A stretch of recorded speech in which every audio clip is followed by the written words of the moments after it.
প্রিয় বন্ধুরা, আপনাদেরকে আজকে দেখাতে নিয়ে আসলাম যে একটা ছোট পুকুর পাড়ে যদি ইচ্ছা করা হয় তাহলে সবজির চাষও করা যায়। তার একটা উদাহরণ আপনাদেরকে দেখাতে নিয়ে আসলাম।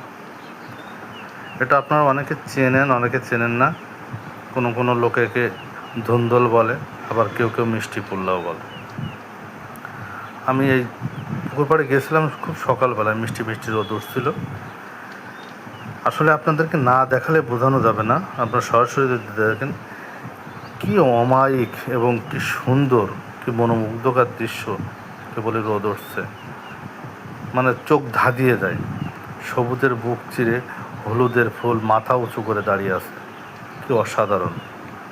যারা চেনেন, যারা দেখেছেন তারা বুঝবেন, আর যারা দেখেননি তারা না দেখলে বুঝবেন না। এটি আসলে সত্যিই অসাধারণ এবং মনোমুগ্ধকর।